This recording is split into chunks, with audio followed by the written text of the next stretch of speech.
Start your year with prayer, with a prayer. Mao to ang gingon.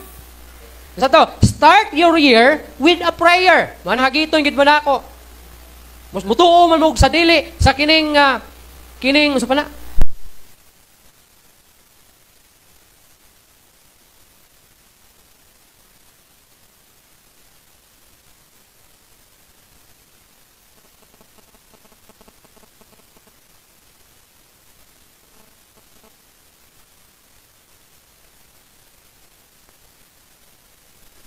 Ang ablisa.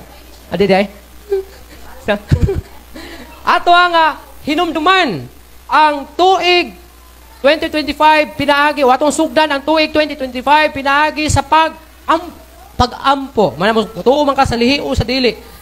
Mas maayo mo anhi ka sa Pitsa 1 2025 tungod kay tama ang gingon diri. Start your year with a prayer. Dili chismis. Kay tibuok tuig 2025, imbis mahimo kang prayerful, mahimo kang chismosa o chismoso. Mahimong marites, super marites. Pag-abot sa 2025, kay nag-start man sa year, sa Pitsa 1 og chismis. Oh, siging marites diya sa kadalanan, Pitsa 1 sa January, tibuok tuig, marites. Ana, daghang kinabuhi madao tungod sa marites. Ha? Wala kita gid man ako, mo diri sa Pitsa 1 kay mao ni ang gingon, start your year with a prayer. John, o ingon pa ang 1 John 5:14 ato ang basahon sa Bisaya. Unang Juan 5:14. Ingon ang bersikulo 14, ug ang atong nabatunang pagsalig kaniya mao kini nga kun mangayo kita og bisan unsa sumala sa iyang kabubuton siya mamati gayud kanako. Gusto ka nga dunggon ka sa Ginoo? Gusto ka nga ihatag sa Ginoo ang imong gitinguha sa tuig 2025? Basin 2024 pa lang, napata sa 2024, ginaplano na, ginahanay na nimo ang imong tuig 2025. Gusto ka nga, katong imong gihanay, giplano, gihandom sa tuig 2025, makapot nimo to tanan, start your year with a prayer. Ha?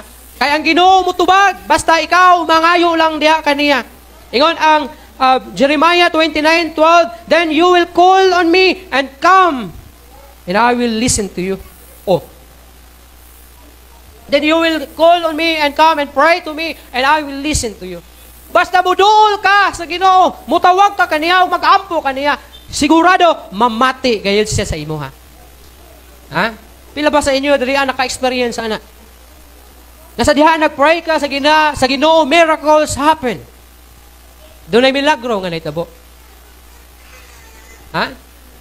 Kung wala ka ka-experience, ana, tingali, wala juga nag-ampo sa Ginoo. So, agiton ta ka, pag-ampo, sugdi imong tuig sa 2025, diha sa pag-ampo, sigurado, tubagon ka sa Ginoo.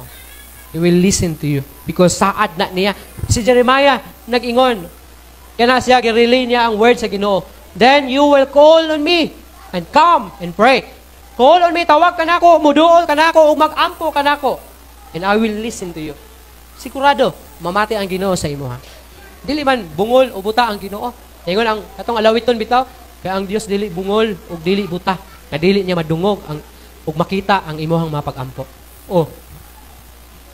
Ingon pagani si propeta Isaiah, mubo ba ang kamot sa Ginoo para dili kanya maabot? Kung literal nimo pasabton, layo gyud naman Ginoo, layo gyud pero nagpasabot lang na ba? Nga walay imposible sa Ginoo. Bisag asa ka, maabot ka sa kamot sa Ginoo because God is everywhere. Adili ta mo tuo kay Soriano nga ang Ginoo is not everywhere. Kay supuhon ka niya kay ang Ginoo daw wala sa tanan dapit. But because God is powerful, so I believe God can reach you. Bisag asa pa ka mutago. Ingon pa itong kanta. Bisan asa ko mutago o bisan po asa ko muadto. Ang Dios mag-uban ka nako ug magsunod ka nako. Tinuod na siya.